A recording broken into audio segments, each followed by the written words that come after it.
विश्वनाथ भगवान की महान काल राजा की वैद्यनाथ भगवान की नागेश्वर भगवान की कुबेरेश्वर महादेव की हर हर महादेव हर हर महादेव हर हर महादेव। काशी विश्वनाथ ओगरदानी त्रिकालदर्शी कैलाशी अविनाशी भगवान शिव जो संपूर्ण विश्व का कल्याण करने वाले, संपूर्ण जगत का उद्धार करने वाले बाबा देवाधिदेव महादेव भगवान शिव, जिनकी पुनीत पावन शिव महापुराण की कथा जो संपूर्ण विश्व का कल्याण करने वाली है, संपूर्ण जगत का उद्धार करने वाली, ऐसी देवाधिदेव महादेव की रस आनंद देने वाली शिव महापुराण की कथा हिंगोली नगर में, हिंगोली नगर की इस पावन मंडी प्रांगण में संपूर्ण विश्व के कल्याण हेतु, संपूर्ण जगत के उद्धार हेतु कथा के प्रथम में भी वर्णन किया है कि बड़ी मुश्किल से मानव का शरीर मिलता है, बड़ी मुश्किल से प्राप्त होता है, और ये मानव का शरीर जब बड़ी मुश्किल से प्राप्त होता है, बड़ी मुश्किल से मिलता है, इसके माध्यम से भगवान का भजन हो जाना, इसके माध्यम से भगवत स्मरण हो जाना, ये बहुत कठिन विषय है। क्योंकि मनुष्य के शरीर से संपूर्ण कार्य किया जा सकता है, पर भजन का जब समय होता है तब उसमें बल प्राप्त नहीं हो पाता। बोल मेरी जीवा हरि हरि और 10-10 भोजन पान करे और राम नाम में मरी मरी। बोल मेरी जीवा हरि हरि। जब सेट नहीं है साउंड, रिटर्न सही करेगा। जब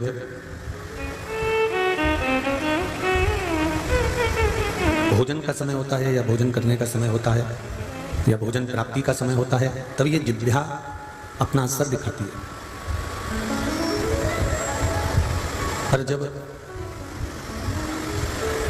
भजन प्राप्ति का समय होता है, जब भजन करने का समय होता है, तब ये जिह्वा मौन होकर, शांत होकर पड़ी रहती है। ये जिह्वा का कुछ क्रम ही ऐसा है।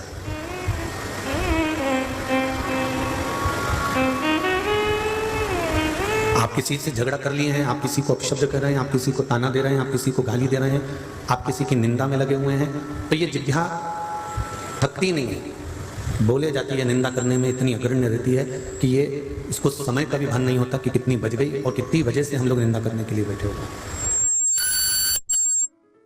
इस जिह्वा को उसका भान नहीं हो पाता, इस जिह्वा को उसका स्मरण नहीं हो पाता। और जब भजन का समय होता है, नाम कीर्तन, ये सब बक्से बंद हैं, ये वाले समय होता है, तब उस नाम कीर्तन के अनुसार एक समय देखकर बैठा जाता है और समय देखकर उठा जाता है। हम समय देख के बैठते हैं, हम समय देखकर उठते हैं। और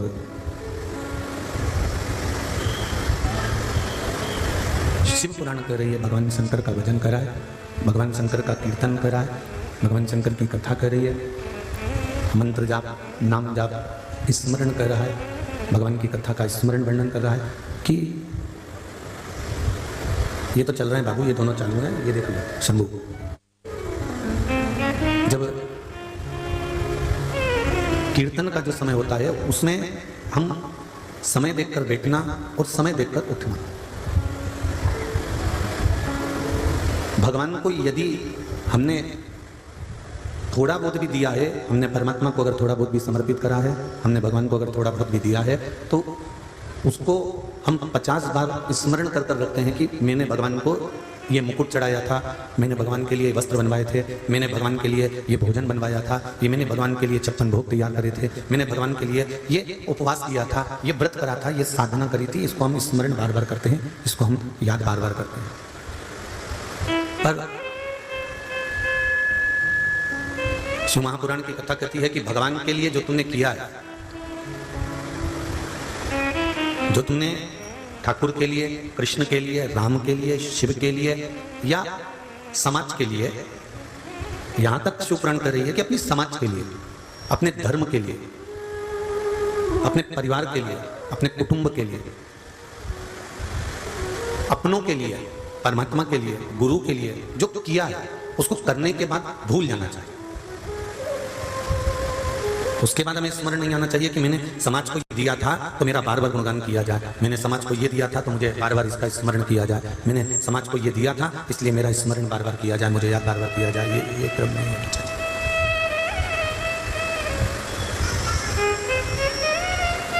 गुरु को दे दिया उसके बाद मैं भूल जाऊं, परमात्मा को दे दिया उसके बाद मैं भूल जाऊं,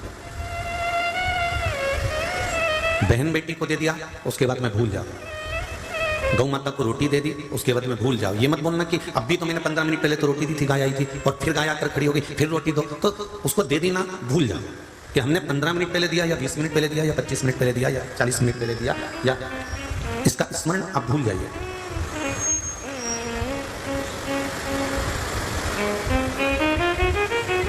भगवान को देने के बाद हमारे स्मरण में ये नहीं रहना चाहिए कि मैंने परमात्मा को ये दिया, या मैंने इतना भजन किया, या मैंने इतना कीर्तन किया, या मैंने गुरु को या परिवार को या अपनों को ये दिया। अच्छा कर्म करने के बाद भूल जाना चाहिए, पर बुरा कर्म करने के बाद हमें भूलना नहीं। क्यों? क्योंकि जो तुमने किसी का बुरा कर्म करा है तो इस कर्म का भोग तुमको भोगना पड़ेगा, आज नहीं, कल नहीं, परसों। ये जीवन है। पहले का समय था कि लोग मरने के बाद फिर नरक जाते थे और नरक का भोग भोगते थे, नरक में चले जाते थे, नरक का भोग भोगा करते थे। ये पहले का समय था। ये पूर्व का समय था कि नरक का भोग पूर्व के समय में कहते थे कि अभी करोगे तो बाद में भोगना पड़ेगा। पर शिव महापुराण की कथा ये नहीं कहती है कि बाद में भोगना पड़ेगा। शिव महापुराण की कथा कहती है तुमने जैसा कर्म करा है तुम्हारे मरने से पहले तुम्हें उस कर्म का भोग भोगना पड़ेगा, इसी मृत्यु लोक में, इसी भूमंडल में, इसी भूमंडल में, इसी मृत्यु लोक में तुमको भोगना पड़ेगा। ये बंद है।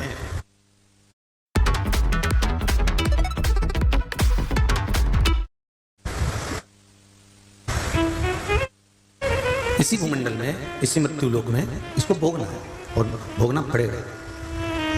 और मृत्यु लोक में, इस भूमंडल में हम आए हैं तो अपने कर्म का भोग भोगने के लिए आए। इस भूमंडल में यदि हम आए हैं तो अपने भोग को भोगने के लिए। इसलिए पहले भी कथा में कहा, मत बुरे कर्म कर बंदे, मत बुरे कर्म कर बंदे, वरना पछताएगा, भगवान की आंखों से तू बच नहीं पाएगा, तू बच नहीं पाएगा। अरे ओ अज्ञानी मत करना दानी, अरे ओ अज्ञानी मत करना दानी, तेरे कर्म का फल भी तू ही पाएगा, तेरे कर्म का फल भी तू ही पाएगा, जैसा किया तूने तेरे आगे आएगा, जैसा किया तूने तेरे आगे आएगा। मत बुरे कर्म कर बंदे, मत बुरे कर्म कर बंदे, वरना पछताएगा, भगवान की आंखों से तू बच नहीं पाएगा, तू बच नहीं पाएगा। हमारे कर्म, हमारे किए गए सारे कर्म हमारे सामने प्रकट हो जाना है, हमारे सम्मुख में आ जाना है। अब वो तुमने अच्छे किए तो अच्छा तुम्हारे सामने आएगा, बुरा किया तो बुरा तुम्हारे सामने आएगा, सम्मुख में आएगा जरूर, ये निश्चित है। अच्छा, एक प्रैक्टिकल कर देखिएगा, छोटा सा प्रैक्टिकल है, आप जरूर करिएगा कि एक बंद कमरे में बिल्कुल बंद कमरा, और उस कमरे में बैठकर आप किसी की निंदा कर देखें। एक प्रैक्टिकल करके देखना छोटा सा, कि बंद कमरे में बैठे और किसी की निंदा कर दे। किसी की निंदा करी, बंद कमरे में बैठकर आपने किसी की निंदा करी है, जिसकी निंदा करी है वो वहां पर नहीं है, ना उसका कोई पहचान वाला है, ना उसको कोई जानने वाला है, ना उसको कोई देखने वाला है, केवल बंद कमरा और आप हो। प्रैक्टिकल करके देखना, जिसकी तुमने निंदा करी है 15-20 दिन होंगे और तुमने निंदा करी और उस तक खबर पहुंच जाएगी, भले कोई था कि नहीं था। क्योंकि हमारे द्वारा जो शब्द निकलते हैं, हमारे द्वारा जो वाणी निकलती है, हमारे द्वारा जो शब्द निकलते हैं, हमारे द्वारा जो कहा जाता है, हमारे द्वारा जो बोला जाता है, जिसके लिए बोला जा रहा है उस तक वो वाणी पहुंच जाता है।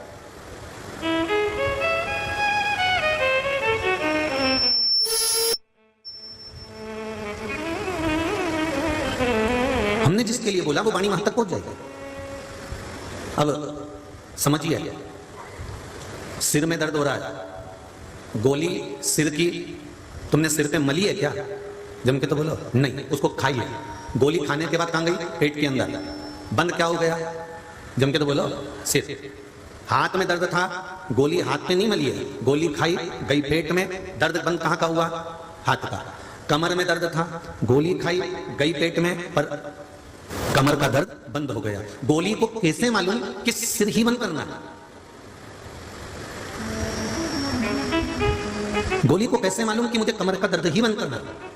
गोली को कैसे मालूम कि तुम्हारे कानों में दर्द है तो कानों का दर्द ही बंद करना है? गोली को कैसे मालूम कि पीठ का दर्द ही बंद करना है? खाई थी, पेट में गई थी, पर उस गोली का असर इस रक्त में मिलकर, इस शरीर में मिलकर उस जगह तक पहुंच जाता है जिस जगह पर वो दर्द हो रहा है। उसी तरह हम एकांत में बैठकर भी अगर भजन कर रहे हैं, कहीं एकांत में बैठकर भी मंत्र जाप कर रहे हैं, कहीं एकांत में बैठकर भी हम उसको याद कर रहे हैं, कहीं एकांत में बैठकर भी हम उसके स्मरण कर रहे हैं, तो ये निश्चित है तुम 7 ताले में बंद होकर भी परमात्मा का भजन करो तो भी उस परमात्मा तक आवाज पहुंच ही जाती है कि ये मुझे याद कर रहा है।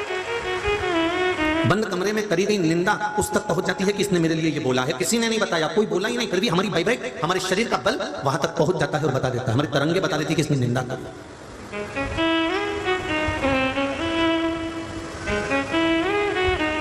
आप एक कमरे में बंद हैं और उस कमरे में बंद होकर भी निंदा कर रहे हैं तो उसके तक खबर पहुंच गई कि इसने तेरी निंदा करी, इसने तेरे लिए कुछ बोला, अर्थात हमारी तरंग है, हमारे शरीर का जो तरंग है, वाइब्रेशन है, वो वहां तक बता देता है कि इसने तेरी निंदा करी है। उसी तरह हमारा किया गया भजन, कल कथा में कहा था कि आंख नहीं भी होगी तो भी भगवान मिल सकता है, शरीर का कोई इंद्रिय अगर खराब हो गई तो भी भगवान मिल सकता है। बस ये मन, ये चित्त, ये हृदय, ये दिल उस परमात्मा से लगा हुआ होना चाहिए, ये मन उस भगवान से लगा हुआ होना चाहिए। ये पत्र आया है, देखिए, तेरी कृपा बिना न हिले एक भी कृपा से तनो तनो, हे गंगाधार मुक्तिदार ओमकार बोले ओंकार आयो शरण तिहारी शंभु तार तार तू, बखान क्या करूं मैं राखों के ढेर का, बखान क्या करूं मैं राखों के ढेर का, जपटी भगवत में खजाना कुबेर का। हमारा किया गया भजन, हमारा किया गया स्मरण, हमारा किया गया कीर्तन, हमारा किया गया मंत्र जाप, हमारा किया गया नाम जाप, हमारे द्वारा किया गया भगवत स्मरण का कहीं ना कहीं उसका फल हमको इसी जन्म में, अगले जन्म की कोई गारंटी नहीं सकता। और हम तो कह ही नहीं सकते कि अगले जन्म में हम कहां होंगे और तुम कहां होगे, कोई गारंटी है क्या? और कहीं का ऐसा महाराज मिलता हो जो तुमको अगले जन्म की गारंटी लेता हो तो बात दूसरी है। फिर हम भी पूछ लेंगे क्या अगले जन्म में तुम देखकर आए थे कि हम कौन थे और तुम कौन थे? क्या मालूम कौन सा जन्म किसका कौन सा है, और कोई जरूरी नहीं है। शिव महापुराण की कथा यहां तक कहती है कि एक लोटा जल, एक बेलपत्र, एक चावल का दाना, एक पुष्प की पंखड़ी जो नित्य प्रति शिव को चढ़ाता है, शिव महापुराण की कथा कहती है कि उसका फिर कोई अगला जन्म नहीं होता, वो शिव में ही समा जाता है, वो जन्म और मरण के प्रपंच से छूट जाता है। जगत गुरु शंकराचार्य जी ने भी ये बात कही कि पुनरपि जन्म पुनरपि मरणम के प्रपंच से छूटने के लिए शंकर का अनुमोदन करना है, भगवान शिव की भक्ति करना है, शंकर का अनुमोदन करना है। गला पकड़ रहा है बाबू बहुत, शिव का स्मरण करना है, शंकर की भक्ति करना है। आप शिव का स्मरण में अगर डूबे हुए हो, शंकर की भक्ति में डूबे हुए, शंकर के स्मरण में, शंकर के अनुमोदन में डूबे हुए हो, तो ये निश्चित है कि हम और तुम कहां हो गए ये पता नहीं।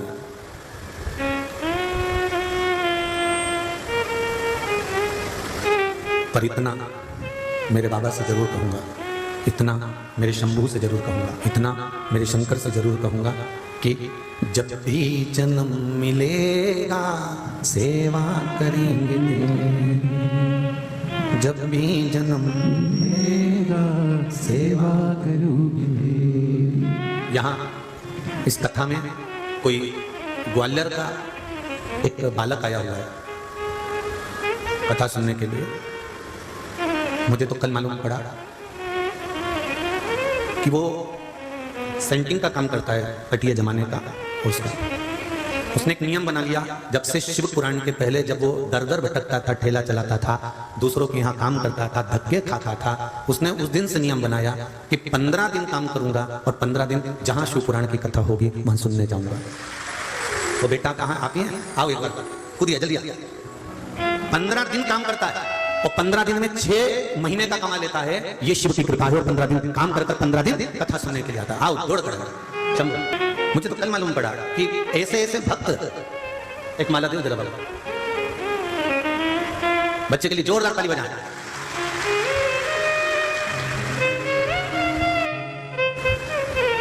कहा गुरुजी दूसरे के यहाँ काम करता था, सामान ढोता था, साइकिल पर सामान बांध कर पेटियों को लेकर जाता था, पर जब से शिव महापुराण की कथा सुनी, एक लोटे जल की महत्वता जब से मैंने समझी है, गुरुदेव 15 दिन काम करता हूं और 15 दिन में मेरा बाबा इतना दे देता है कि 15 दिन में शिव महापुराण में पहुंच जाता। 15 दिन मुझे शंकर का अनुमोदन, शंकर का स्मरण और कुछ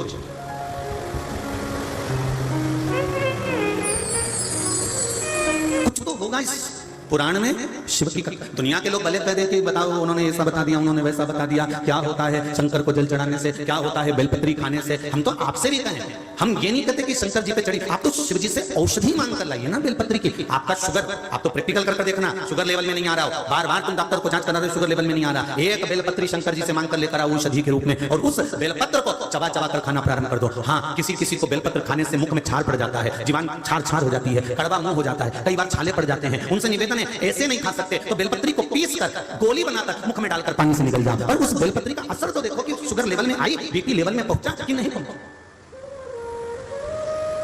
हमें शिव से औषधि मांगना है, हमें शंकर से औषधि चाहिए, हमें उनका निर्माल्य नहीं चाहिए, हमें तो अमृतमय औषधि, क्योंकि शंकर के पास जो रहता है वो साधारण नहीं रहता साहब। चपटी भभूत में है खजाना कुबेर का, उसके तन पर अगर कोई भभूत का कण भी चढ़ जाता है, भस्म भी लग जाती है, तो वो कुबेर के खजाने जैसी हो जाता है।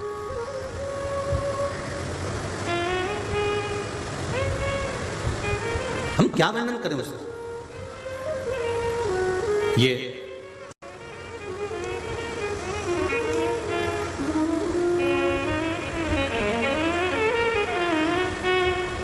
इतने सारे कार्यकर्ता लगे हुए हैं, कोई जैकेट पहना है, कोई कुर्ता पजामा पहना है, कोई नी पहना है तो जीन्स शर्ट पहना है, कोई बनियान टी शर्ट पहना है, तो कोई किसी रूप में काम कर रहा है, कोई किसी रूप में काम कर रहा है। कई लोग इनको गाली भी दे रहे होंगे, कई लोग इनको अपशब्द भी कह रहे होंगे, तुम मुझे जानते नहीं हो, बाद में मिलना जरा कथा हो जाए उसके बाद। कई लोग इनको आंख भी दिखा रहे होंगे, कई लोग अपशब्द भी कह रहे होंगे। कार्यकर्ता तो कार्यकर्ता है, सीटी भी बजा रहा होगा, आवाज भी दे रहा होगा, चिल्ला भी रहा होगा, कई लोग बोल भी रहे होंगे, पर ये निष्कपट भाव से,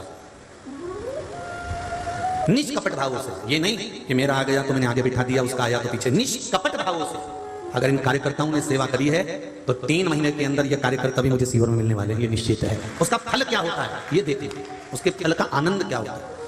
वो विश्व हिंदू परिषद, बजरंग दल, आरएसएस और हिंदू उत्सव समिति, ये सब वहां दरवाजे पर चप्पल जूते का स्टैंड लगाए हुए हैं। कोई रेगल साइकिल से, त्रिशूल नवदुर्गा समिति, वो साइकिल से बुढ़े लोगों को वहां छोड़ दिया जाता है, और इतनी दूर पार्किंग से वो बुजुर्ग कैसे आए, तो उसके लिए व्हील चेयर की व्यवस्था करना, उनको यहाँ तक लाकर छोड़ना, यहाँ से वहां ले जाकर छोड़ना, ये कुछ सहजता नहीं है।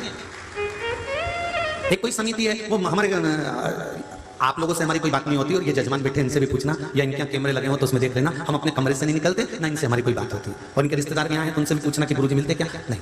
वो तो हमारे जो ये ब्राह्मण जन हुआ, कार्यकर्ता हुए, जो यहाँ आते हैं देखते हैं, तो वो बताते हैं कि गुरुजी कोई एक चाय और दूध का किसी ने स्टॉल लगाया है, ऐसी चाय तो घर में भी नहीं बनती गुरुजी, ऐसी जाड़ी चाय सुबह 6 बजे से चालू करता है तो रात्रि को 9-10 बजे तक, और केवल चाय नहीं, किसी का बच्चा रो रहा है, दूध दे दो भैया, वो दूध भर कर दे देता है, भैया हमको 1 गिलास दूध, वो दूध, क्या कहूं मैं, क्या खान करूं मैं। हिंगोली वालों दिल लूट लिया तुमने।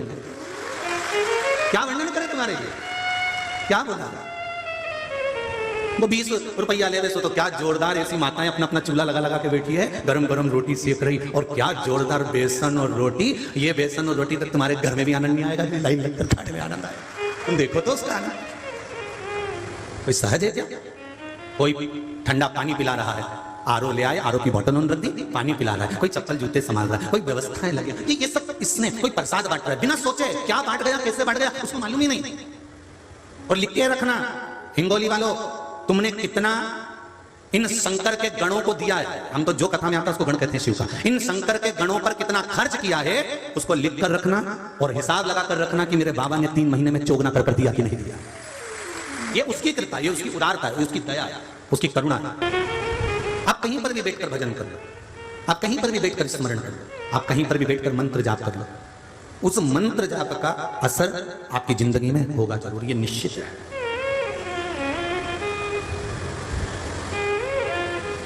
आपने 7 ताले में बंद होकर भी किसी की निंदा करी तो वो निंदा वहां तक पहुंच जाती है। तो हम किसी स्थान पर बैठकर भगवान का भजन करते हैं, मंत्र जाप करते हैं, नाम जाप करते हैं, नाम स्मरण करते हैं। एक प्रश्न किसी का आया है, उस प्रश्न को जिसने किया है, बहुत अच्छी बात है कि गुरुजी हम आस्था चैनल पर कथा सुनते हैं, फेसबुक यूट्यूब पर कथा सुनते हैं, दिन में समय नहीं मिलता तो हम रात को सुनते हैं, पर कथा सुनते हैं। हम जब तक रात्रि को थोड़ा सा शिव पुराण नहीं सुन लेते तब तक हमारी आंखों में नींद नहीं आती। अब हमारे पतिदेव भी कथा सुनने लगे गुरुदेव। मेरा इतना सा पूछना है कि गुरुजी हम जब टीवी पर सुनते हैं या मोबाइल पर सुनते हैं, और जहां कथा पंडाल में होती है, जहां कथा हो रही होती है वहां जाकर सुनते हैं, इन जगह पर पंडाल में कथा सुनना या टीवी पर कथा सुनना या मोबाइल पर कथा सुनना, इसका फल कहां पर कितना कितना है वो हमको थोड़ा सा समझा दीजिए। तो एक साधारण सी बात है, पलंग पर सोते सोते कथा सुन रहे हो, आप अकेले हो या पति है या बच्चे हैं साथ, टीवी पर सुन रहे हो, वहां 4 या 5 लोग सुन रहे हैं, यहां कथा सुन रहे हो, यहां 4 या 5 नहीं, हजारों लाखों लोग एक साथ कथा सुन रहे हैं। इसका फल क्या होता है, जब 3.5 करोड़ रोम छिद्र ये मनुष्य के शरीर में है, 3.5 करोड़, एक रोम को गिनना शरीर के, 3.5 करोड़ रोम छिद्र मनुष्य के शरीर में होते हैं। इसके होने का कारण क्या है, शिव महापुराण की कथा कहती है कि ये 3.5 करोड़ रोम छिद्र इसलिए दिए गए हैं कि एक दिन में 3.5 करोड़ बार तुम्हारे मुख से भगवान का नाम निकलना चाहिए, तब जाकर परमात्मा का पद प्राप्त हो। अब आप में से कितने लोग हैं जो 3.5 करोड़ बार भगवान का नाम ले लेते हैं एक दिन में? कोई नहीं ले सकता। अच्छा साधु सन्यासी तपस्वी साधक उपासक कोई 3.5 करोड़ बार भगवान का नाम नहीं ले सकता एक दिन में। तो फिर क्या करा, अब भगवान ने अपना एक आनंद सुख प्रदान करा कि सत्संग में जाकर बैठ जाओ, प्रवचन में जाकर बैठ जाओ, कथा में जाकर बैठ जाओ। क्या होगा उससे, तो कथा में जाकर जब बैठोगे और उसमें जब भगवान का कोई नाम गुणगान होगा, श्री शिवाय नमस्तुभ्यम, पंचाक्षर मंत्र नमः शिवाय, षडाक्षर मंत्र ओम नमः शिवाय, द्वादशाक्षर मंत्र ओम नमो भगवते वासुदेवाय, 2 अक्षर का मंत्र राम, 2.5 अक्षर का मंत्र कृष्ण। जब भगवान का नाम अगर लिया जाएगा और सब एक साथ भगवान का नाम लेंगे तो वो मंत्र जब बोला जाएगा तो आपस में टकराएगा, टकराएगा तो बिखरेगा, बिखरेगा तो ये 3.5 करोड़ रोम छिद्र में समा जाएगा, समा जाएगा। एक दिन में 3.5 करोड़ बार मंत्र के जाप का फल मिलेगा। अब एक बार में 3.5 करोड़ बार मंत्र का जाप का फल आपको एक दिन में मिल गया। जो लोग कथा सुनने आते हैं पंडाल में, हाँ घर पर बैठकर सुन रहे हो उसका भी फल है, मोबाइल पर सुन रहे हो उसका भी फल है, पर पंडाल के अंतर्गत जब हम सुनते हैं तो सबके मंत्र का जाप एक साथ होकर जब वाइब्रेट होता है, जब एक साथ गुंजायमान होता है तो उसका फल कुछ ना कुछ अधिक प्राप्त होता है। शंभो शरणे मांगू घड़ी दे घड़ी, दुख काटो दया करी ने दर्शन।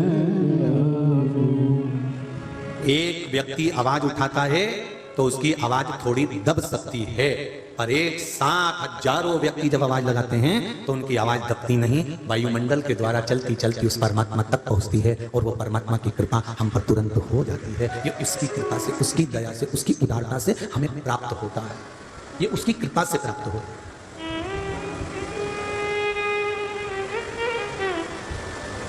हम तो कहते हैं, आपको भी कहना चाहिए, तुम्हारा दिल जिससे लग जाए ना, राम जी से दिल लग गया तो राम के आगे झुक जाओ, कृष्ण से दिल लग गया तो कृष्ण के आगे झुक जाओ, शिव से दिल लग गया तो शिव के आगे झुक जाओ, हरि विठ्ठल से दिल लग गया तो हरि विठ्ठल के आगे झुक जाओ। उस एक परमात्मा के आगे अगर झुक गए, केवल एक तुम्हारा जिससे मन लग जाए, उस परमात्मा के आगे अगर तुम झुक गए तो ये निश्चित है वो परमात्मा तुम्हें किसी के आगे झुकने नहीं देगा, ये निश्चित है। अगर आपने उसके आगे झुक लिए, उसको पकड़ लिया, उसके चरण पकड़ लिए, उसका अनुमोदन कर लिया, तो फिर वो झुकने नहीं देते।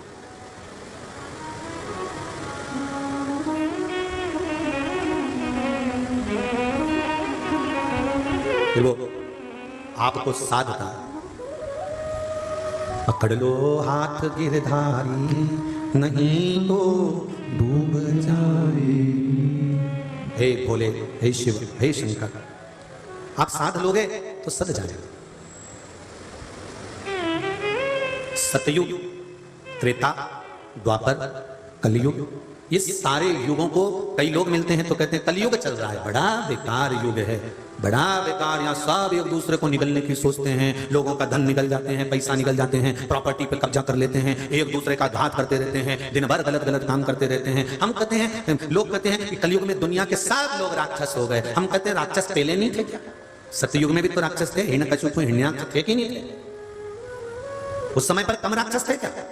सतयुग को देखो तो उस समय पर भी राक्षस थे। त्रेता में आओ तो रावण जैसे राक्षस उस समय पर भी थे। द्वापर में आओ तो कंस जैसे, पूतना जैसे, कर्णावत, घासुर, बकासुर जैसे राक्षस उस समय पर भी थे। बस अंतर इतना है कि पहले जो राक्षस हुआ करते थे, असुर हुआ करते थे, इनको सुधारने वाले मैकेनिक अच्छे हुआ करते थे। पहले के मैकेनिक और आज के मैकेनिक में अंतर हो गया। पहले का मैकेनिक गाड़ी एक बार सही करके देता था तो फिर वो गाड़ी को साल 2 साल तो आपको किसी मैकेनिक के पास ले जाने की जरूरत नहीं पड़ती थी। बस आज के समय का मैकेनिक गड़बड़ हो गया, इसलिए गाड़ी को एक बार सही करा उन्हें 15 दिन में, फिर वो गड़गड़ गड़गड़ गड़गड़ करे तो फिर जाना पड़ता है। यार 15 दिन पहले तो कराई थी यार, देख तो जरा क्या हो गया कि इसका ब्रेक थोड़ा सा टकरा रहा है, तो एक बार में क्यों नहीं सही कर देता? अब मुझे क्या मालूम था कि ब्रेक टकरा है, उसने फिर सही कर दी, फिर दूसरी बार फिर लेकर गया, 20 दिन बाद फिर उनका लाइट गायब हो गई। तो क्या अभी तो आया था यार, 15-20 दिन भी नहीं निकले, 2 बार गाड़ी लेके आना पड़ा, तू सही क्यों नहीं कर देता? तो क्या गाड़ी है यार, तो पहले का मैकेनिक तो सही करता था, एक बार मशीन खोली, एक बार उसने सही करे तो गाड़ी चलती रहती थी। आज का मैकेनिक बार बार गाड़ी को हाथ लगाता है तो भी गाड़ी सही नहीं हो पाती। क्यों? क्योंकि इसमें गाड़ी की गलती नहीं है, इसमें मैकेनिक की गलती है। पहले का मैकेनिक जोरदार होता था, आज का मैकेनिक जोरदार नहीं है। उसी तरह पहले अगर असुर होते थे, राक्षस होते थे, तो पहले संत और ऋषि ये मैकेनिक इतने जोरदार होते थे कि एक बार प्रहलाद को भजन कराया तो पूरी गाड़ी सही करवा देते थे। इतना जोरदार मैकेनिक होता था। एक ऋषि, एक संत, एक साधु, एक सन्यासी, एक तपस्वी, एक साधक, एक उपासक पहले के ऐसे होते थे कि एक बार ज्ञान दिया और परमात्मा मिल गया, एक बार अच्छा मैकेनिक मिला तो परमात्मा मिल गया। और आज के समय में तो मैकेनिक ही ऐसे हो गए थे, इनको कौन सुधारे गाड़ियों को?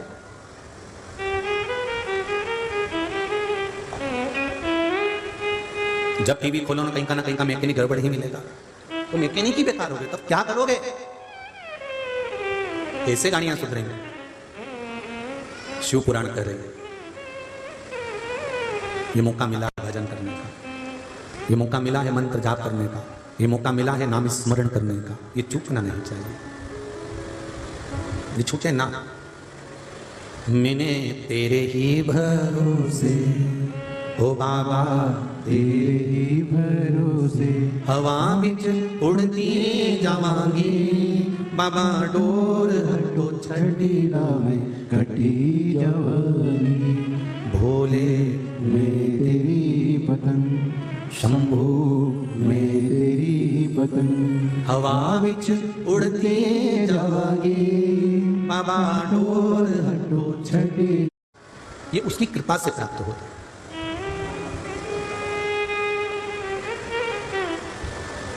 हम तो कहते हैं, आपको भी कहना चाहिए, इस का शरीर मिला है और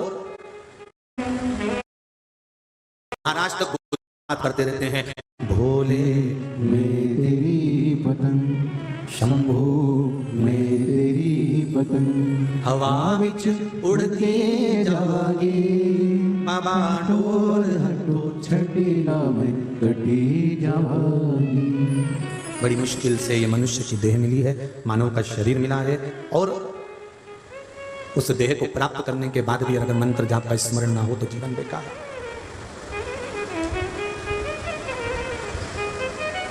बहुत मुश्किल से प्राप्त हुआ, बहुत मुश्किल से।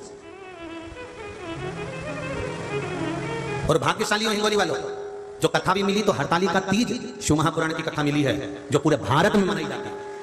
केवल महाराष्ट्र, गुजरात या राजस्थान या मध्य प्रदेश या उत्तरांचल या हिमाचल नहीं, पूरा भारत में, पूरे विश्व में हरतालिका तीज मनाई जाती है। चाहे वो उत्तर प्रदेश हो, चाहे महाराष्ट्र हो, गुजरात हो, राजस्थान हो, साधारण से साधारण नारी भी भगवान शंकर के पूजन करती है। हरतालिका तीज की रात भर 5 बार पूजन करना, 5 बार स्नान करना, 5 बार शिव जी की आराधना करना, आरती करना, सवेरे ब्रह्म मुहूर्त में भगवान शंकर का पूजन कर कर विसर्जन करने जाना, फिर उस पूरी रात में ना तो सोना, ना कुछ खाना, ना पानी पीना, केवल भगवान की भक्ति में, केवल शिव भक्ति। एक पत्र है,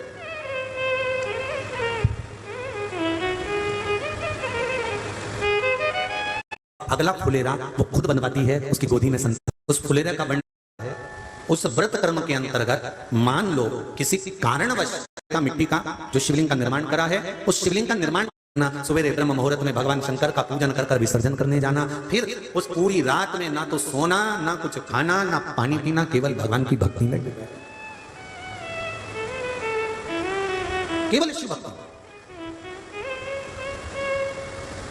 एक पत्र है,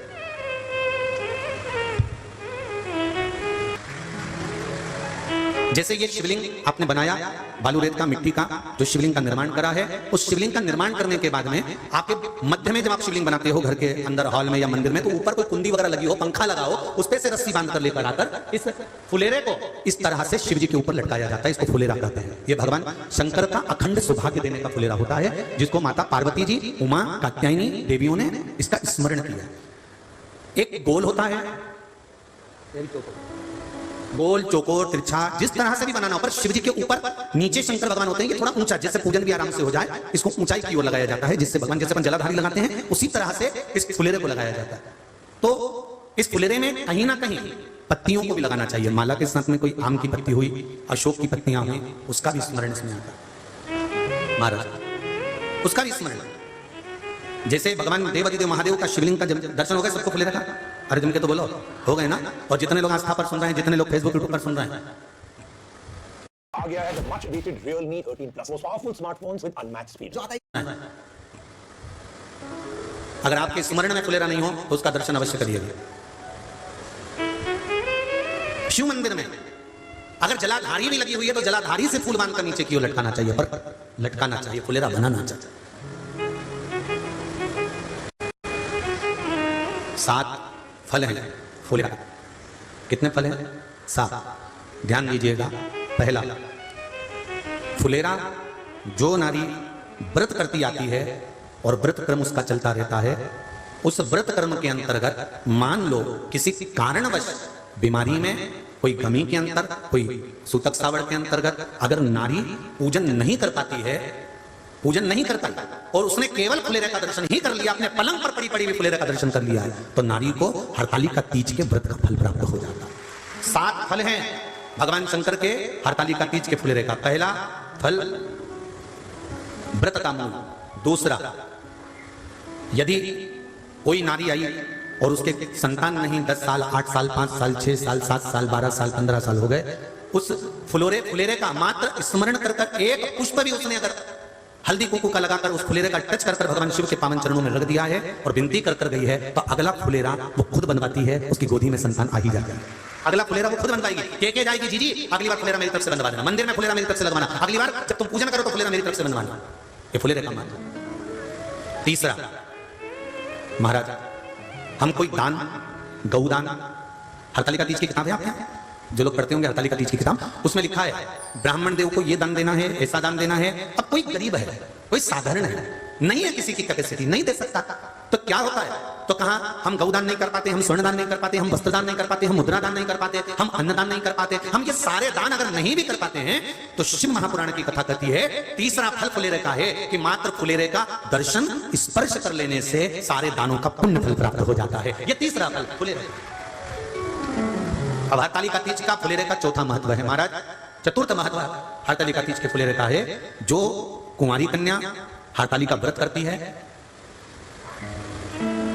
पहली बार जो हरतालिका तीज का व्रत करती हैं, या हरतालिका तीज का उद्यापन कर देती हैं, या किसी कारणवश शरीर ऐसा नहीं रहा कि बिना पानी के नहीं रह सकती, तो 2 बूंद अगर उन्होंने पानी भी पी लिया है या कोई कारणवश एक कुछ गलती हो भी गई है, तो मात्र फुलेरे का दर्शन कर लेने से वो गलती शंकर स्वीकार कर उसको क्षमा कर देते हैं। ये चतुर्थ भाव के अंतर। फुलेरे का अगला वर्णन करा गया महाराज शिव तत्व की ओर, शंकर भगवान की ओर। हम ना काशी जा सकते हैं, हम ना सोमनाथ जा सकते हैं, हम ना किसी स्थान पर जाकर एकांत में भगवान शंकर का स्मरण कर सकते हैं। मान लो हमें एकांत में बैठकर शिव की भक्ति करना है, किसी मंदिर में किसी देवालय में जाकर भक्ति करना है, तो फुलेरे का मात्र दर्शन करने से, पूजन स्मरण करने से उस भक्ति का फल भी हमारे खाते में आ जाता है। और फिर अगला आखिरी का जो वर्णन किया गया है वो कहा गया कि पार्वती मैया गुफा में जाकर भगवान का भजन करती थी, शिव का स्मरण करती थी और फिर अपनी सहेलियों के साथ बैठकर शंकर का स्मरण करा, जिसका फल पार्वती को मिला। तो कहा हम ना किसी गुफा में प्रवेश कर सकते हैं, ना हम किसी गुफा में या जंगल में जा सकते हैं। इस फुलेरे के नीचे शंकर भगवान की जब अर्चना करते हैं, आराधना करते हैं, हरतालिका तीज के दिन फुलेरे के नीचे हम भगवान शिव की पूजन करते हैं, तो हमारा वन में किया गया भजन का फल ही हमको प्राप्त हो जाता है। ऐसे फुलेरे का 30 कथा कितनी तारीख को पूरी होगी? जम के बोला जरा। 29 को। और हरतालिका तीज कितनी तारीख की है? 30 की। 31 को गणपति जी बैठ जाएंगे, गणेश जी महाराज। तो 30 तारीख को हरतालिका के दिन निवेदन है प्रत्येक शिव मंदिरों का स्मरण हो, या जहां हरतालिका व्रत होता है वहां फुलेरे का स्मरण होना चाहिए। शिव भक्ति महाराज अगला वर्णन किया। शिव पुराण कहती है भगवान शंकर का अनुमोदन, हरतालिका व्रत, हरतालिका तीज शिव महापुराण की कथा कहती है। देवऋषि नारद भगवान विष्णु से सुन लिए, ब्रह्मा जी से सुन लिए तप का महत्व, साधना का महत्व, पर जो उन्होंने तुमरुका जी से सुना तो देवऋषि नारद से रहा नहीं गया, और देवऋषि नारद ने तुमरुका जी से कहा, तुमरुका जी क्या भादो महीने के शुक्ल पक्ष की तृतीया तिथि का इतना महत्व है कि शंकर भगवान नेत्र खोल लेते हैं, या शिवजी नेत्र खोल लेते हैं, इतना महत्व है? हाँ। तुमरुका जी ने देवऋषि नारद से कहा, नारद अगर भूलवश, बहुत ध्यान देना इस कथा पर, भूलवश मान लो किसी के यहाँ हरतालिका तीज का पूजन हो रहा है, किसी मंदिर में हरतालिका तीज का स्मरण हो रहा है, किसी मंदिर में हरतालिका व्रत हो रहा है, और भूलवश मान लो आप उस मंदिर के सामने से भी निकल गए और आपको उस मंदिर की आरती, पूजन या अगर तगर की धूप बत्ती की गंध भी आपके शरीर में चली जाती है, तो शिव महापुराण की कथा कहती है नारद शंकर भगवान के सामने जब ये जीव जाता है तो जीव को शंकर के सामने जाकर दर्शन करने की जरूरत नहीं पड़ती, शंकर उस जीव का दर्शन कर लेते हैं, शिव उसका दर्शन करते हैं। महाराज कितना ध्यान दीजिएगा जरा। शंकर भगवान की बारात गई, सारे हिमालय राज की नगरी के लोग शंकर भगवान को देखने आए थे। सुनिए ना कथा। छज्जों में खड़े होकर, घर के बाहर खड़े होकर पूरे हिमालय राज की नगरी के लोग शिव को देखने के लिए आए, दर्शन करने के लिए आए। और ब्रह्मदेव ने शंकर भगवान से पूछा था कि आप डमरू खड़का रहे हो, त्रिशूल घुमा रहे हो और इतने बेचैन पहली बार दिख रहे हो, इतने बेचैन, आखिर किसका दर्शन आपको करना है? किसका दीदार, किसका दर्शन? शिव जी कहते हैं जिसने गुफा में बैठकर अपनी सहेली के साथ में भादो शुक्ल पक्ष की तृतीया हरतालिका तीज का व्रत किया था, उस पार्वती को मुझे दर्शन करना है, इसलिए मैं बेचैन हो रहा हूं। उसका दर्शन मात्र करना, उसका मात्र दर्शन करना, मात्र दर्शन। महाराज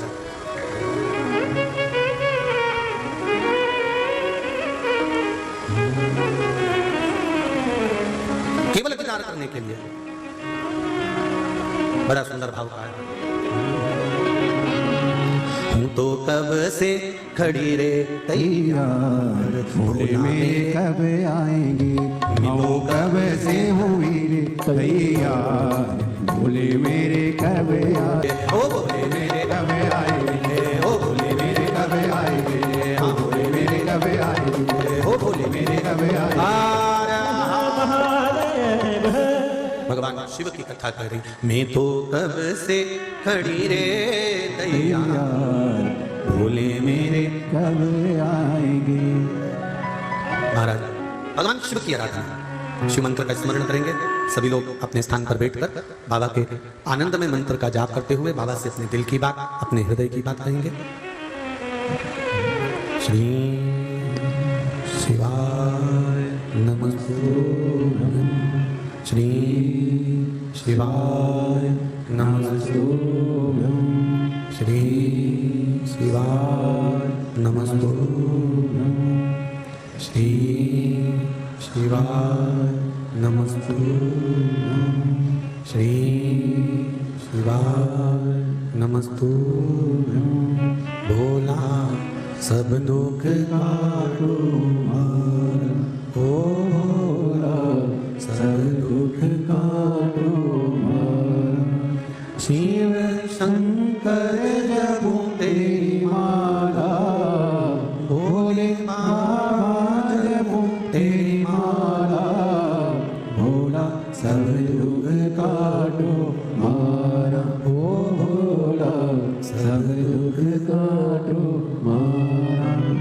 वेश है मंगल मंगलकारी, वेश है मंगल मंगलकारी, शमशानवासी हमारा, शमशानवासी हमारा, भोला सब दुख काटो मारा, ओ भोला सब दुख काटो मारा। शिव शंकर जपो तेरी माला, भोले बाबा जपो तेरी माला, भोला सब दुख काटो मारा, ओ भोला सब दुख काटो मारा। शिव कथा कर रही है।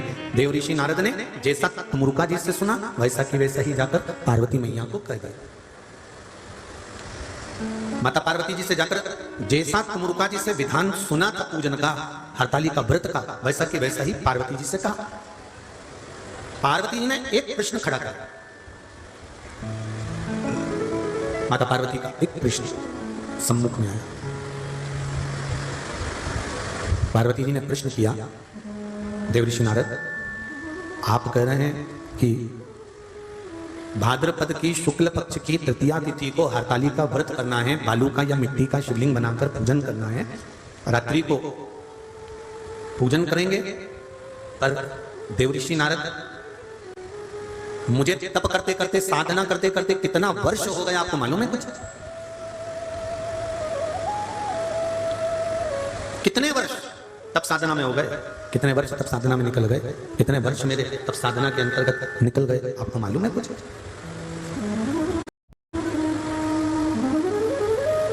देवऋषि नारद क्या उस तप साधना में कभी भादो के महीने की शुक्ल पक्ष की तृतीया नहीं आई थी? प्रत्येक जितनी माताएं कथा सुन रही हैं आस्था चैनल पर, जितनी माताएं कथा सुन रही हैं फेसबुक यूट्यूब पर, और जितनी माताएं कथा सुन रही हैं या भाई या बेटियां कथा सुन रहे हैं इस पंडाल में या चैनल पर, ध्यान से सुनना। पार्वती का यह प्रश्न बड़ा भारी प्रश्न है। मैं इतने सालों से तप कर रही हूं, मैं इतने वर्षों से तप साधना में लगी हूं, व्रत में लगी हूं, उपवास में लगी हूं। क्या भादो का महीना भादो का महीना शुक्ल पक्ष की तृतीया तिथि क्या पहले नहीं आई होगी?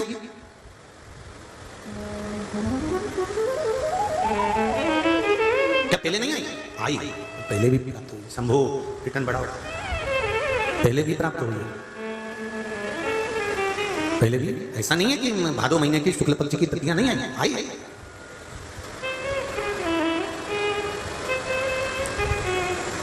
फिर जब मैंने इतना समय तप करा, साधना करी, उपवास किया, व्रत किया, नियम धारण करे, तो फिर मुझे शिव मिल जाना थे, फिर अभी तक क्यों नहीं मिले?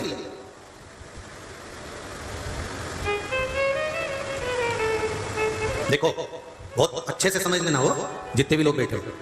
क्या तुमने पहले हरतालिका तीज का व्रत नहीं करा क्या? अरे बोलो तो जम के, करा है ना? क्या पहले तुमने शंकर जी का गुणगान नहीं करा क्या? करा है ना? क्या पहले तुम शंकर के मंदिर नहीं जाते थे क्या? जाते थे। क्या पहले तुम शंकर भगवान को बेलपत्री नहीं चढ़ाते थे क्या? चढ़ाते थे। पहले तुम शंकर जी को जल नहीं चढ़ाते थे क्या? चढ़ाते थे। पहले तुम शिव जी के मंदिर का गुणगान नहीं करते थे? करते थे।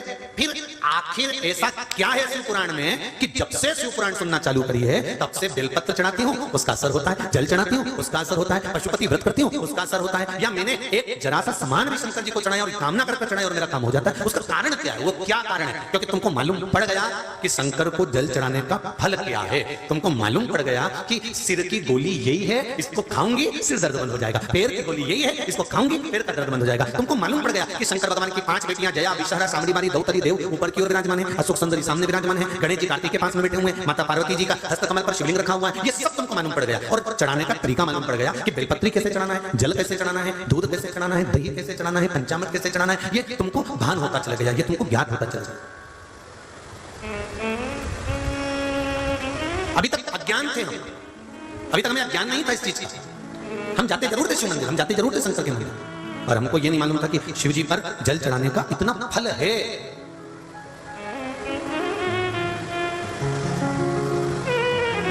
कितना सुंदर लिखा है।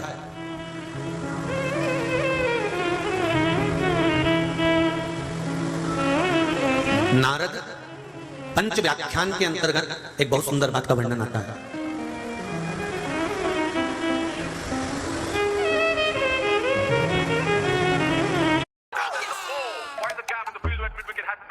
मैं 301 बी ब्लॉक। 12th मैन, मैं इनका पड़ोसी। 13th मैन भी। वाई वारी डोमिनोज फ्री डिलीवरी। और ये आ गई स्टेडियम वाली feel. Domino's free delivery, order now.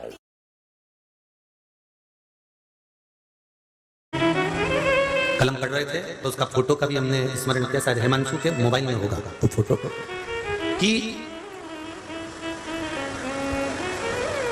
कलम पढ़े तो उसका स्मरण ध्यान में। फिर जब मैंने इतना समय तप करा, साधना करी, उपवास किया, व्रत किया, नियम धारण करे, तो फिर मुझे शिव मिल जाना थे। फिर अभी तक क्यों नहीं मिले?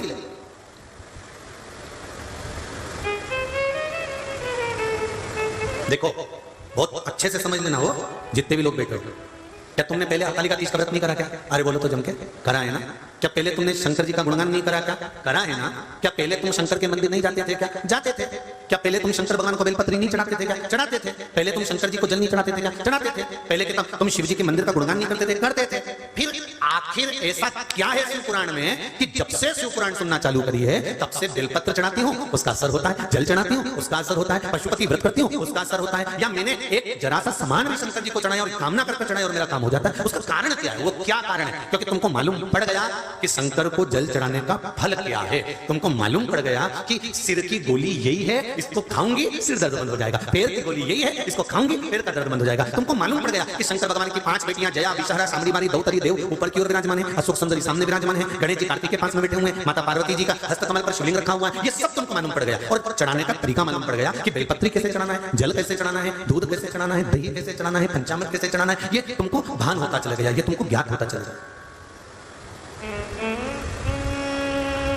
अभी तक अज्ञान थे हम, अभी तक हमें अज्ञान नहीं था इस चीज का। हम जाते जरूर थे शिव मंदिर, हम जाते जरूर थे शंकर के मंदिर, और हमको ये नहीं मालूम था कि शिव जी पर जल चढ़ाने का इतना फल है।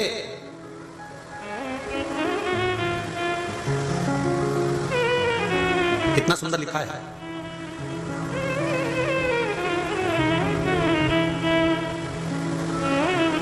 नारद पंच व्याख्यान के अंतर्गत एक बहुत सुंदर बात का वर्णन आता है।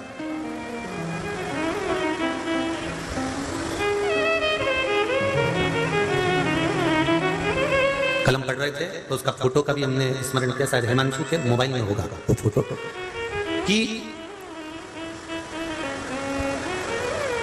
कलम पढ़े तो उसका स्मरण ध्यान में आ रहा है कि वैष्णव आचार्य, परम रसिक वैष्णव आचार्य अपनी लेखनी में लिखते हैं, देवर्षि नारद उसका वर्णन करते हैं कि जिस नगर में, जिस गांव में, जिस खेड़े में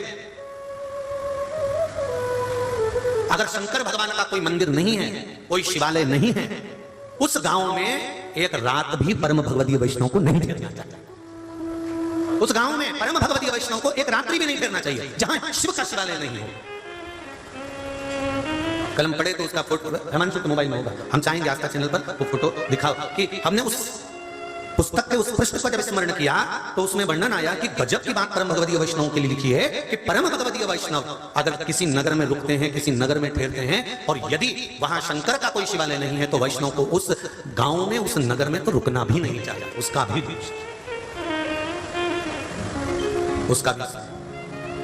भारत शिव कथा करें, भगवान शंकर का स्मरण करें, भगवान शंकर का गुणगान करें। शंभो शरणे मांगू घड़ी दुख काटो। अच्छा ये लेटर पत्र मोबाइल के फोटो, पत्र, जो आगे आगे बैठे रहते हैं ना, ये नुकसान में रहते हैं, इनको देखने को ही नहीं मिलता। और जो एलसीडी के सामने बैठे हैं ना, एलईडी के सामने, वो तुरंत देख लेते हैं कि हाँ ये पढ़ा। या तुम लोग घर जाके देखते होगे? अरे बोलो तो, देखते हो घर जाके? हाँ, अच्छा मोबाइल भी चालू करके बैठते हो? जय हो, श्री शिवाय नमस्कार। तो चालू करा है क्या? हाँ दिखाइए सबको कि उसमें हमने पढ़ा, तो उसमें लिखा कि परम भगवदीय वैष्णव, जो भगवान नारायण के उपासक हैं, जो राम और कृष्ण के उपासक हैं, उन परम भगवदीय वैष्णव के लिए भी देवऋषि नारद का संवाद करता है। उस पुस्तक के अंदर वर्णन किया गया, उस ग्रंथ के अंदर वर्णन किया गया कि परम भगवदीय वैष्णव को ऐसी जगह ठहरना ही नहीं चाहिए जहां कोई शिवालय ही नहीं। पूछा क्यों? उस किताब की अगली प्रश्न जो वर्णन किया गया, क्यों, किस लिए, तो कहा जहां शिव होते हैं वहां नारायण हमेशा विराजमान होते हैं, हमेशा विराजमान। अब आ जाओ तुम्हारे पास का गांव ओड़ा नागनाथ, क्या ओड़ा नागनाथ बोलते हैं? ओड़ा नागनाथ बोलते, जो भी बोलते हैं तुम समझ जाना, हम नागनाथ समझ गए, बस तुम समझ जाओ, ठीक है। ओड़ा नागनाथ में पंडित जी कह रहे थे, गुरु जी हमारे यहां पुरुष जल चढ़ाता है, ओड़ा नागनाथ में हमारे यहां स्त्री को जल नहीं चढ़ाने देते, सही है क्या? अरे बोलो तो जम के। वहां पंडित जी बोल रहे थे तो हमको स्मरण है, और हमने पूछा क्यों, कारण क्या? तो कहा ये जो पीठिका है, जो नीचे की पीठिका होती है, ये पीठिका जो है उस पर जो शिवलिंग रखा है, तो ये शंकर भगवान तो शिवलिंग के रूप में है, और जो ये पीठिका है ये भगवान विष्णु के रूप में, पंडित जी बता रहे थे।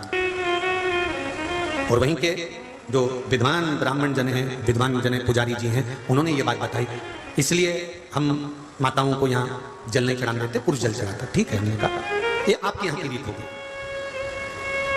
कल शिव महापुराण की कथा कर रही है, भगवान शंकर की कथा कर रही है कि जो पीठिका है वो माता पार्वती का स्थान है, शिवलिंग शंकर भगवान का स्थान है, जलाधारी जया विषहरा शामलीमारी दौतली और देव का स्थान। गुरुदेव शिव महापुराण की कथा कहते हैं, शंकर भगवान का अनुमोदन कर रहा है,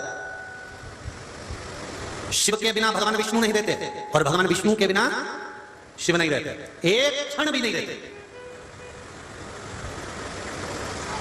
एक पल एक घड़ी भी शंकर भगवान विष्णु के बिना नहीं रहते, और भगवान विष्णु शंकर के बिना एक क्षण एक पल एक घड़ी नहीं रहते।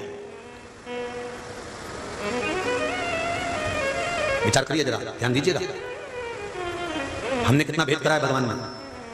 वो किताब का पृष्ठ अब जितने लोग टीवी पर देख रहे होंगे या मोबाइल पर देख रहे होंगे, किताब का पृष्ठ दिखाया गया है जिसमें देवऋषि नारद वर्णन कर रहे हैं कि जहां शंकर का शिवालय ना हो, जहां शंकर का शिवलिंग ना हो, ऐसे नगर में, ऐसे गांवों में, ऐसे खेड़े में परम भगवदीय वैष्णव को नहीं रहना चाहिए। कितना सुंदर संवाद इस सुंदर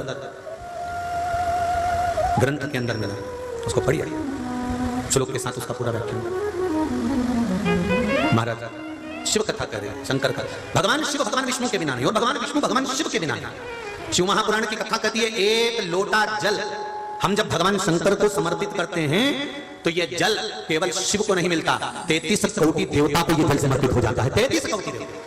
अब जरा अच्छे से ध्यान देना, एक एक शास्त्र उठाइए, एक एक पुराण उठाइए, भगवान विष्णु की पूजन करना है अलग से, ब्रह्मा जी की पूजन करना है अलग से, इंद्र देवता की पूजन करना है अलग से, नवग्रह देवता की पूजन करना है अलग से, 16 मातृका की पूजन करना है अलग से, इन देवता की पूजन करना है अलग से। सारे देवताओं के अलग अलग पूजन का प्रमाण है, और किसी देवता की पूजन करोगे तो दूसरे देवता को उसका फल नहीं मिलेगा, दूसरे देवता को उसका कोई आनंद नहीं मिलेगा, पर केवल एक शिव महापुराण, स्कंद पुराण, लिंग पुराण, नर्मदा पुराण, पद्म पुराण, कुर्म पुराण वर्णन करती है कि शंकर भगवान को अगर तुमने कोई सामग्री चढ़ाई है तो वो केवल एक शंकर जी को नहीं मिलती, 33 कोटि देवी देवता को प्राप्त हो जाती है। वो केवल एक शिव की नहीं रहती, वो 33 कोटि देव गला पकड़ रहा हूं, 33 कोटि देवता को प्राप्त हो जाती है। एक अगर जल चढ़ाया है तो वो भी 33 कोटि देवता को मिलता है।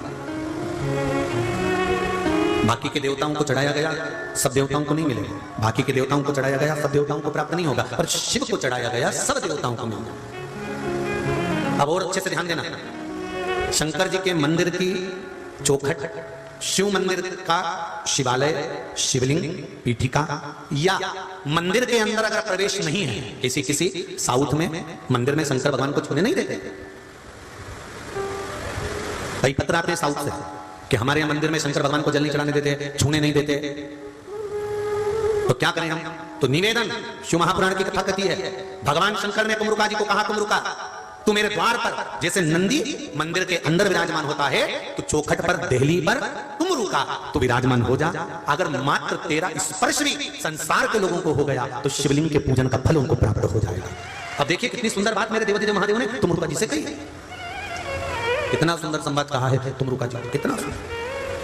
शंभु शरणे पड़ी मांगू घड़ी रे घड़ी, दुख काटो दया करी दर्शन आपो, दया करी दर्शन आपो। भगवान शिव तुमरुका जी से कह रहे हैं, भगवान शंकर तुमरुका जी से वर्णन कर कि आप द्वार पर जाकर बैठ जाओ। अगर द्वार पर जाकर बैठ जाओगे, द्वार पर भी शिव की चौखट पर भी अगर कोई आ गया, शंकर के दरवाजे पर यदि कोई आ गया, शिव की चौखट तक भी अगर कोई पहुंच गया, शिव की चौखट का मात्र स्पर्श भी हो गया, तो उसको शिवलिंग के दर्शन का, शिवलिंग के स्पर्श का, शिवलिंग के पूजन का फल प्राप्त हो जाएगा उसको।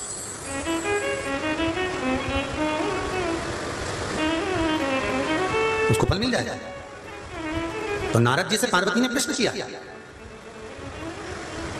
समझ लीजिए जरा बहुत अच्छी तरह से।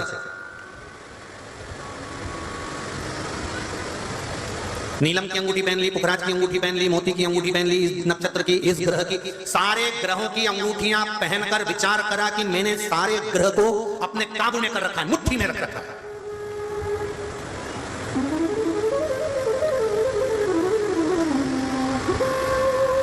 इतने सारे ग्रह को अपने हाथ में करने के बाद भी मनुष्य अगर दुखी है तो उसने किसी से पूछा, गुरुजी से, गुरुजी मैंने, आपने कहा था ये अंगूठी पहन लो, आपने कहा था ये कर लो, आपने कहा था ये कर लो, मैंने सब कुछ कर लिया, उसके बाद भी मेरा दुख समाप्त क्यों नहीं होता? उसके बाद भी मेरी तकलीफ खत्म क्यों नहीं होती? उसके बाद भी मेरा दुख जाता क्यों नहीं है? कारण क्या है? तो गुरुजी के लिए समझ में नहीं आई, पर शिव पुराण कर रही है, तुमने सारे ग्रह को अपनी मुट्ठी में करा, तुमने सारे ग्रह को अपना करने के लिए सब कुछ किया, पर शिव महापुराण की कथा कहती है तुमने अपना कर्म पूरा नहीं किया। कर्म करते रहते और शंकर के चरण पकड़े रहते तो किसी ग्रह को पकड़ने की जरूरत नहीं होती, ग्रह आपके अनुकूल होते चले जाते। आप सब समझदार हो, चतुर हो, विद्वान हो, जितने लोग टीवी पर कथा सुन रहे हो, चाहे मोबाइल पर सुन रहे हो, चाहे यहां सुन रहे हो, आज के जमाने में कोई अनपढ़ नहीं है, सब समझदार हो, सब पढ़े लिखे हो। आपको कोई साधारण व्यक्ति, आपको कोई सिंपल सा व्यक्ति बेवकूफ नहीं बना सकता। जिस लॉकर में आप रकम रखते हो, बैंक की लॉकर में, जिस बैंक की लॉकर में आप अपनी रकम रखते हो, जेवर रखते हो, सामान रखते हो, उसकी दो चाबी होती है। कितनी चाबी है? दो। एक आपके पास है, एक मैनेजर के पास है। बोलो सही है कि गलत है? बोलते जाओ जाओ। मैनेजर अपनी चाबी को कितना भी घुमा ले, लॉकर खुलेगा क्या? अच्छी जम के बोलो जरा। नहीं। तुम अपनी चाबी को कितना भी घुमा लो, लॉकर खुलेगा क्या? नहीं। चाबी दोनों लगना चाहिए। मैनेजर अपनी चाबी लगाकर चले जाए, उसके बाद में आप अपनी चाबी लगाओ, ताला खुल जाएगा। ताला खुलने में फिर देरी कहां लगेगी? तुम अपनी चाबी कितनी भी घुमाते रहो, तुम अपनी चाबी कितनी भी घुमाते रहो, जब तक मैनेजर की चाबी नहीं लगेगी तब तक ताला नहीं खुलेगा।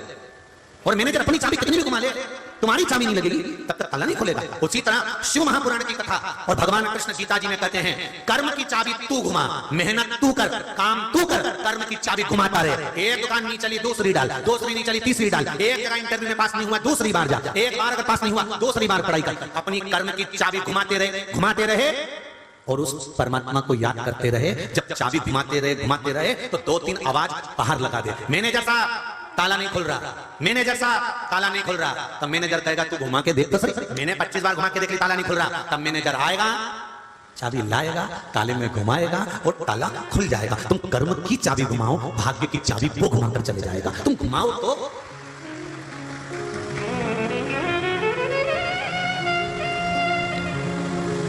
तुम कर्म की चाबी घुमाते नहीं, पढ़ाई कर नहीं रहे हो, इंटरव्यू दे नहीं रहे हो, कर्म करना नहीं चाहते हो, कर्म की चाबी घुमाना पड़ेगी, तब मैनेजर भाग्य की चाबी घुमाएगा।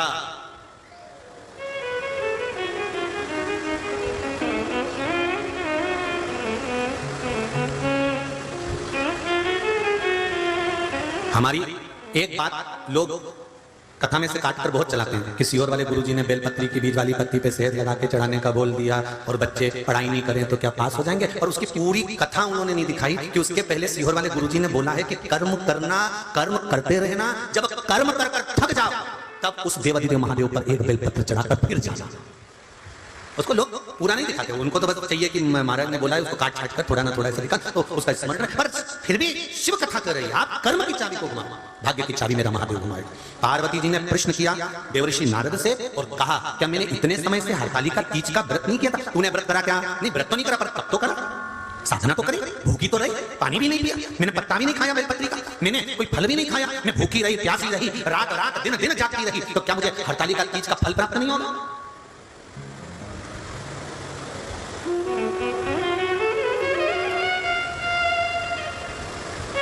देवऋषि नारद ने कहा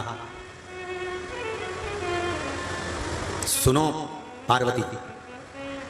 देवऋषि नारद ने दूसरी तरह से समझाया था, अपन अपनी भाषा में समझते हैं।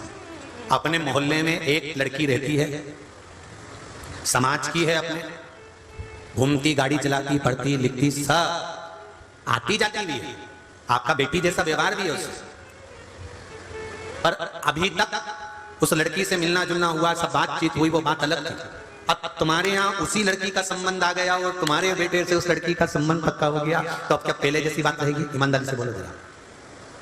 लड़की को भी आंखों में शर्म रहेगी कि मैं मेरी सास से बात कर रही हूँ। पहले करती थी तो आंटी से करती थी, चाची जी, काकी जी, बुआ जी से, इस तरह से करती थी और खूब हंसी मजाक करती थी। अब उसके बोलने का तरीका बदल गया। बदलेगा कि नहीं बदलेगा? ईमानदारी से बोलो जरा। उसके बोलने का तरीका बदलेगा, उससे मिलने का तरीका बदलेगा। जब मिलेगी आदर का सत्कार का भाव रहेगा, आदर का भाव रखेगी। पहले आदर जानती नहीं थी, वो तो अड़भंगी छोटी सी थी, जैसे बचपन से करती आई वैसे हंसी मजाक करके चली गई। उसको क्या मानना, उसको क्या पता कि यही मेरा ससुराल है।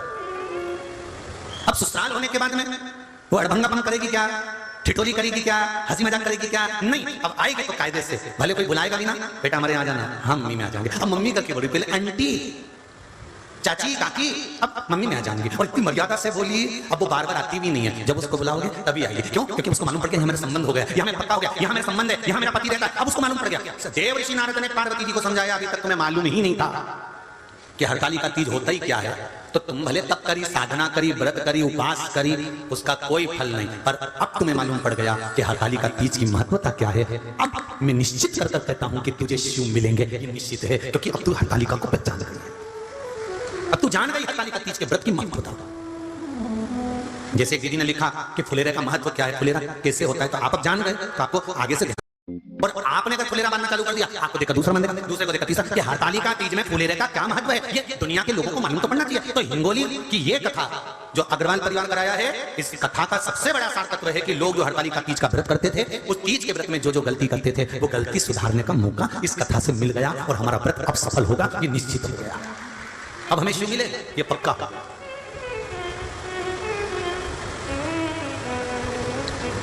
अब मिल सकता है। अब वो किसी भी रूप में तेरे डमरू की धुन सुन के मैं काशी नगरी आई हूँ, मेरे बोले। तुम लोग बड़ी जल्दी खड़े हो जाते हो राम जी। मेरे बोले ओ बम बोले, मैं काशी नगरी आई हूँ,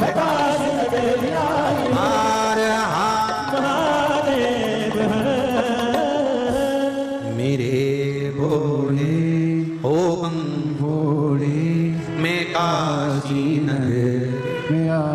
सभी लोग अपनी जगह बैठकर भगवान शिव से अपने हृदय की बात करते हुए हरतालिका शिव महापुराण की कथा में भगवान देवाधिदेव महादेव से अपने मन की बात करते हुए श्री शिवाय नमस्तु, श्री शिवाय नमस्तु, श्री शिवाय नमस्तु, श्री शिवाय नमस्तु, श्री शिवाय नमस्तु।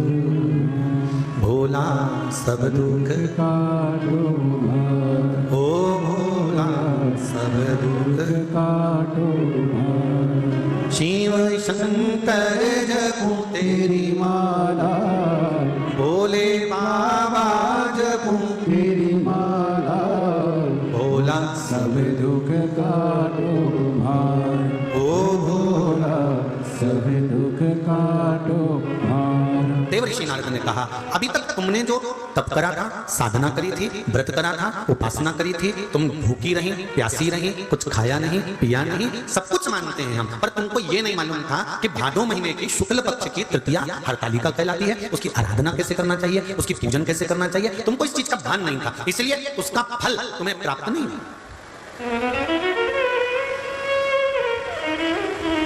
और समझ लो जी बहुत अच्छे से, सांप डस कर चले गया और कोई ने कह दिया चूहा काट गया था, तुम्हें मालूम ही नहीं कि सांप डस कर गया, चूहा काट गया, तुमको ये भान है कि चूहे ने काटा, तो तुमको कोई टेंशन नहीं, आओ ठीक हो जाएगा, मैं डॉक्टर को दिखा दूंगा, बढ़िया। और किसी ने कह दिया सांप डस गया तो अटैक वहीं आ गया, जहर तो बाद में चढ़ता, पहले टेंशन नहीं मिला, आधा चिंता में, सांप डस गया, सांप डस गया, सांप डस गया, चिंता लगी, भयंकर टेंशन, भयंकर टेंशन। शिव कथा कर रहे हैं, भगवान शंकर का चरित्र कर रहा है, पार्वती जी, देवऋषि नारद कह रहे हैं, माता पार्वती आप एक काम करो, अब जो तुमको बताया गया है कुमुर्खा जी से पूछकर जैसे बता रहे हैं वैसे क्रम प्रारंभ करो।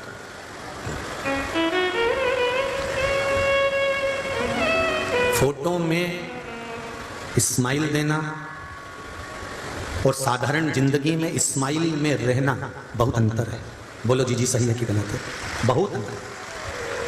सेल्फी में तो तुम कितनी भी मुस्कुरा लो, पर दिल से तो पूछो कि तुम स्माइल दिल से दे पा रही हो, घर में खुश हो, परिवार में सुखी हो, परिवार में कोई दुख तो नहीं है।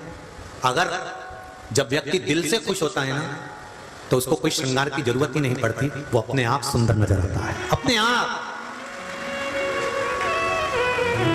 उसको सुंदरता की जरूरत नहीं है, वो अपने आप सुंदर है।